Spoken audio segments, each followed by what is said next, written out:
नमस्कार दोस्तों, भारत एक सोच देख रहे हैं आप। दोस्तों, पश्चिमी यूपी के नेताओं की सपा अध्यक्ष अखिलेश यादव ने क्लास लगाई। मेरठ सीट हारने पर फायर हो गए अखिलेश यादव। नेताओं को अखिलेश यादव ने खूब सुनाया। क्या है पूरी खबर, ये सब हम आपको बताने जा रहे हैं। दोस्तों, लखनऊ के सपा कार्यालय पर अखिलेश यादव ने मेरठ के नेताओं की बैठक बुलाई थी। इस बैठक का एजेंडा था मेरठ में हुई हार के पीछे की वजह जानने का। मेरठ दोस्तों लोकसभा चुनाव के दौरान यूपी की सबसे हॉट सीटों में से एक सीट थी। इस सीट से बीजेपी ने सीरियल वाले भगवान राम को चुनावी मैदान में उतारा था, यानी अरुण गोविल को चुनाव लड़वाया था। सपा ने नामांकन के आखिरी दिन टिकट बदल दिया था और सुनीता वर्मा को चुनावी मैदान में उतार दिया था। दोस्तों, रिजल्ट आया तो सुनीता वर्मा महज कुछ वोटों से चुनाव हार गई थी। लोकसभा चुनाव में सपा कड़े मुकाबले में हारी थी। सपा प्रत्याशी सुनीता वर्मा अरुण गोविल से करीब 10,000 वोटों के अंतर से हार गई थी। और अब अखिलेश यादव ये जानना चाहते हैं कि आखिर मेरठ में ऐसा क्या हुआ जो समाजवादी पार्टी को हार का मुंह देखना पड़ा। साथ ही मुजफ्फरनगर की मीरापुर विधानसभा में होने वाले उपचुनाव की तैयारियों को लेकर हिदायत भी अखिलेश यादव को देनी थी। दोस्तों, इसीलिए लखनऊ में मेरठ के नेताओं की पेशी हुई। आइए आपको बताते हैं इस बैठक में अखिलेश यादव ने किसको किसको बुलाया था।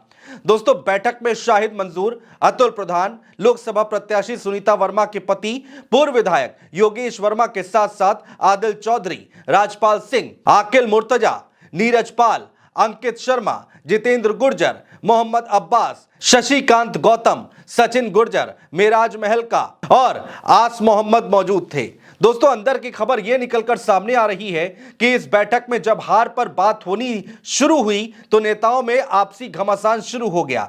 नेता एक दूसरे की कमियां गिनाने लगे, एक दूसरे के ऊपर गंभीर आरोप भी लगाए। बस फिर क्या था दोस्तों, ये सब देखकर अखिलेश यादव आग बबूला हो गए, बेहद गुस्से में आ गए और बैठक में कहा कि और बेहतर ढंग से अगर चुनाव लड़ाया जाता तो जीत होती। दोस्तों, बंद कमरे में हुई इस बैठक में किसने क्या क्या बोला और ये सब हम आपको बताने जा रहे हैं। इस बैठक में दोस्तों सबसे पहले लोकसभा प्रत्याशी सुनीता वर्मा के पति पूर्व विधायक योगेश वर्मा ने अपनी बात रखनी शुरू कर दी और कहा कि संगठन ने उन्हें मजबूती से चुनाव नहीं लड़ाया। अतुल प्रधान का नाम तो नहीं लिया, लेकिन उन्होंने निशाना जरूर साधा। योगेश वर्मा ने कहा कि भीतरघात हुई जिसकी वजह से हमारी हार हुई। इसके अलावा उन्होंने प्रदेश कार्यकारिणी सदस्य डॉक्टर परविंदर सिंह पर भी निशाना साधा और कहा कि वो उनसे मिलने गए थे मगर वो चुनाव के दौरान मिले तक नहीं। खबर तो ये भी निकलकर दोस्तों आ रही है कि इन दोनों के बीच में काफी कहासुनी भी हुई।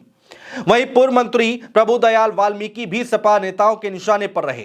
कहा गया कि प्रभुदयाल ने बिजनौर के सपा प्रत्याशी को सही से चुनाव नहीं लड़ाया, उनकी वजह से ही भाजपा के चंदन चौहान को जीत मिली। वहीं जिला अध्यक्ष विपिन चौधरी ने पूर्व विधायक योगेश वर्मा पर निशाना साधा।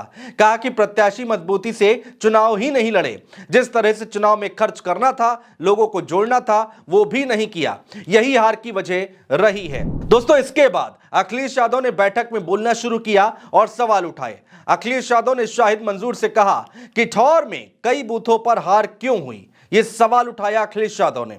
अखिलेश यादव ने शाहिद मंजूर, सरधना विधायक अतुल प्रधान और शहर विधायक रफीक अंसारी से कहा कि वो अगर 10-10 हजार वोट और दिलवा देते तो जीत हो जाती। खासकर दोस्तों शाहिद मंजूर से उन्होंने कहा कि ठौर विधानसभा में कई बूथों पर हार हुई है जो नहीं होनी चाहिए थी। यानी अखिलेश यादव ने अपना गुस्सा जाहिर किया। दोस्तों, वहीं अंदर की खबर यह भी निकलकर आ रही है कि कुछ सपा नेताओं ने जिला अध्यक्ष तक को हटाने की मांग कर डाली। सुनने में तो यह भी आ रहा है दोस्तों कि इस मीटिंग में अखिलेश यादव काफी ज्यादा नाराज दिखाई दिए, लेकिन बैठक खत्म होते होते उन्होंने योगेश वर्मा और सुनीता वर्मा से कहा कि और बेहतर तरीके से चुनाव लड़कर जीता जा सकता था, लेकिन फिर भी बहुत वोट मिले, बहुत अच्छा चुनाव लड़े। इसके साथ ही अखिलेश यादव ने बैठक में पश्चिम के नेताओं को कई निर्देश जारी किए। आगे विधानसभा के उपचुनाव हैं दोस्तों ऐसे में अखिलेश यादव इस चुनाव को भी जीतकर यह साबित करना चाहते हैं कि जो जीत लोकसभा चुनाव में मिली है वो किसी तुक्के में नहीं मिली है। शायद इसीलिए हर एक सीट पर रणनीति अखिलेश यादव खुद ही बना रहे हैं। बहुत शुक्रिया दोस्तों।